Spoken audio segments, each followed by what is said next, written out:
오늘 우리에게 허락하신 말씀은 참 신앙과 거짓 신앙이라는 제목으로 말씀을 나누겠습니다. 오늘 본문은 예레미야 29장의 앞부분은 바벨론의 포로로 잡혀간 유다인들에게 바벨론에 정착할 것을 권면하고 거짓 선지자들을 경계할 것과 70년 후에 포로 귀환이 이루어질 것을 예언하는 편지를 보낸 것이었습니다. 그리고 오늘은 예레미야가 예루살렘에서 바벨론 포로 공동체에 보낸 편지에 대한 반응으로 그곳에 스마야라는 거짓 선지자가 예레미야를 모함하는 편지를 써서 예루살렘의 모든 백성과 종교 지도자들에게 보낸 것입니다. 그리고 예레미야를 처형하도록 선동하고 이에 대하여 예레미야가 스마야에 대한 여호와의 저주 예언을 소개하고 있습니다. 오늘 예레미야의 의견에 반대하는 스마야가 예루살렘에 있는 다른 종교 지도자들에게 편지를 쓴 것을 보면 그의 위치가 상당한 영향력을 발휘하는 자리에 있었다는 것을 우리는 추측할 수 있습니다. 하지만 반대를 주장하던 스마야의 의견은 하나님의 뜻이 아니라 본인의 주장이라는 것을 25절을 통해서 우리는 확인할 수 있습니다. 25절을 보면 만군의 여호와 이스라엘의 하나님께서 이와 같이 말씀하여 이르시되 네가 내 이름으로 예루살렘에 있는 모든 백성과 제사장 마아세야의 아들 스바냐와 모든 제사장에게 글을 보내 이르기를. 여기서 말하는 내가는 스마야를 이야기합니다. 우리가 예레미야를 보면 하나님의 뜻이 있는 말씀의 시작을 보면 항상 여호와의 말씀이니라라고 시작을 합니다. 그런데 여기서 이 예언의 시작을 보면 내가 내 이름으로라고 강하게 이야기한 것은 그가 하나님께 택함 받은 선지자가 아니며 그가 전하는 것은 거짓을 전하는 것이라는 것을 우리들에게 말해주고 있습니다. 그가 주장한 내용은 26절을 보면 여호와께서 너를 제사장 여호야다를 대신하여 제사장을 삼아 여호와의 성전 감독자로 세우심은 모두 미친 자와 선자 노릇하는 자들의 목에 씌우는 나무 고랑과 목에 씌우는 쇠고랑을 채우게 하심이오늘.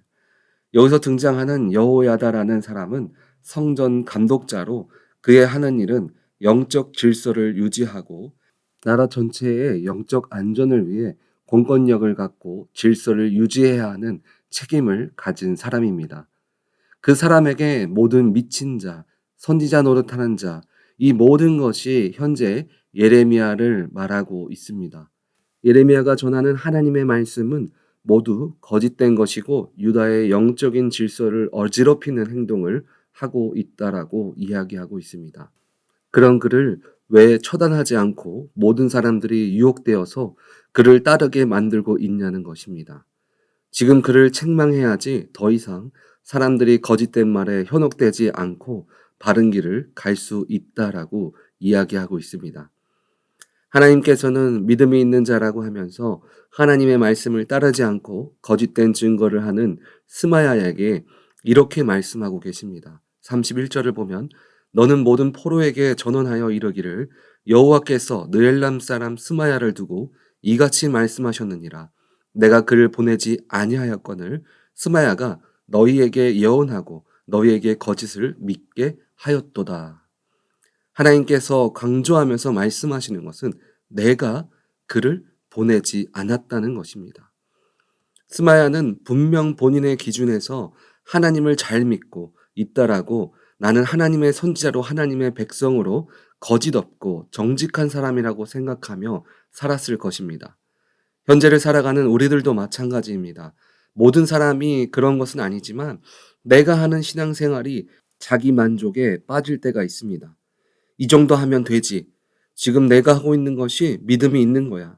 하면서 나는 잘하니까 잘하지 못하는 사람들이 눈에 들어오면서 자신의 신앙의 기준을 갖고 다른 사람들의 신앙을 판단하기 시작합니다. 자신의 신앙생활에 만족에 빠져 신앙생활하는 사람들이 안타까운 것 중에 하나는 자신이 잘못하고 있다는 것을 깨닫지 못한다는 것입니다.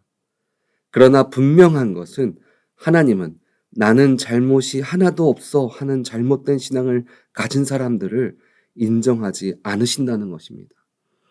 그리고 그런 사람들의 특징이 하나가 있는데 나만 잘못된 길을 가면 되는데 꼭 다른 사람들을 선동한다는 것입니다. 그 결과로 32절을 보면 그러므로 여호와께서 이와 같이 말씀하시니라. 보라, 내가 느엘람 사람 스마야와 그의 자손을 벌하리니 그가 나 여호와께 패역한 말을 하였기 때문에 이 백성 중에 살아남을 그의 자손이 하나도 없을 것이라. 내가 내 백성에게 행하려 하는 복된 일을 그가 보지 못하리라 하셨느니라. 이것은 여호와의 말씀이니라. 하나님의 축복을 보지도 못하고 누리지도 못하는 삶을 살아가게 되는 것입니다.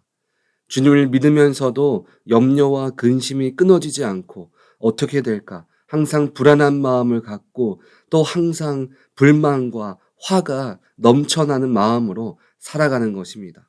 오늘 우리는 본문을 통해서 거짓된 신앙의 모습은 어떤 것들이 있는지 함께 나눠보려고 합니다. 첫 번째는 사랑이 없습니다. 본문 26절을 보면 문제에 대해서 지적이 앞서는 것을 볼 수 있습니다. 그리고 27절에는 그 문제를 책망한다라고 말합니다. 고린도전서 13장 2절을 보면 내가 예언하는 능력이 있어 모든 비밀과 모든 지식을 알고 또 산을 옮길 만한 모든 믿음이 있을지라도 사랑이 없으면 내가 아무것도 아니요. 우리가 교회 안에서 남들보다 뛰어난 능력을 갖고 많은 봉사를 하면 사람은 인정해 줄 수 있습니다. 하지만 그 안에 사랑이 없으면 주님이 기뻐 받으시지 않는다는 것입니다. 우리의 신앙생활의 모습은 다른 사람들을 위해서 하는 것이 아니라 주님이 보시기에 좋은 것으로 주님이 기뻐하시는 모습으로 나아가는 것이 바로 참된 신앙입니다. 그렇다면 주님이 우리 안에 거하시는 사랑이 있는 참 신앙의 모습은 어떤 것이냐면 고린도전서 13장 4절을 보면 사랑은 오래 참고 사랑은 온유하며 시기하지 아니하며 사랑은 자랑하지 아니하며 교만하지 아니하며 주님이 우리 안에 함께 하시기 때문에 우리는 지적과 책망보다 오래 기다려줄 줄 알고 부드러운 마음과 내 자랑보다 다른 사람을 세워주는 모습이 나타난다는 것입니다. 이것들은 우리의 노력으로 할 수 없는 것들입니다. 주님이 함께 하시기 때문에 우리는 섬길 수 있고 사랑할 수 있는 것입니다. 거짓된 신앙의 모습 두 번째는 열매가 없습니다. 32절을 보면 거짓된 신앙으로 말미암아 스마야의 자손들은 앞으로 이루실 하나님의 일하심을 그 자녀들은 보지 못할 것이라고 말씀하고 있습니다. 이스라엘의 초대 왕인 사울이 전쟁을 앞두고 주님 앞에 예배하기를 기다렸습니다. 하지만 기다리는 동안 백성들은 하나둘씩 빠져나가고 그 마음이 불안해지기 시작했습니다. 그래서 사무엘이 사울에게 약속했던 그 시간을 지키지 못하고 본인이 직접 제사를 드리고 말았습니다. 사울은 하나님은 믿었지만 그의 신앙은 점점 거짓된 모습으로 변해가고 있었습니다. 그 결과는 그 왕조가 짧아질 것이라고 이야기했습니다. 거짓된 신앙은 우리가 아무리 열심히 봉사하고 기도를 하지만 그것은 자기 만족에서 끝난다는 것입니다. 반면에 참 신앙은 고난 속에 회복이 있고 하나님의 은혜와 축복의 열매가 맺혀지게 된다는 것입니다. 그러면 우리는 어떻게 참 신앙을 갖게 될까요? 마태복음 7장 7절에서 8절을 보면 구하라 그리하면 너희에게 주실 것이요 찾으라 그리하면 찾아낼 것이요 문을 두드리라 그리하면 너희에게 열릴 것이니 구하는 이마다 받을 것이요 찾는 이는 찾아낼 것이요 두드리는 이에게는 열릴 것이니라. 믿음을 구하는 자에게 주님의 일하심을 찾는 자에게 주님은 주십니다. 그래서 우리는 기도를 통해서 두드려야 합니다. 말씀 안에서 하나님의 일하심을 발견해야 합니다.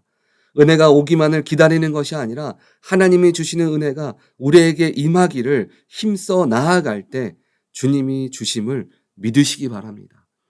우리는 은혜를 한 번 받았다고 멈춰 있어서는 안 됩니다. 우리가 매일 삼시세끼 밥을 먹는 것처럼 지금 이 순간에도 주님을 구하는 삶을 살아갈 때 우리 스스로는 남을 사랑할 수 없는 그런 존재이지만 주님이 주신 참 신앙의 모습으로서 서로를 사랑하며 인생 가운데 주님이 주시는 열매가 맺혀지는 우리 오렌지 한인교회 성도님들이 다 되어지시기를 주님의 이름으로 축원드립니다. 아멘.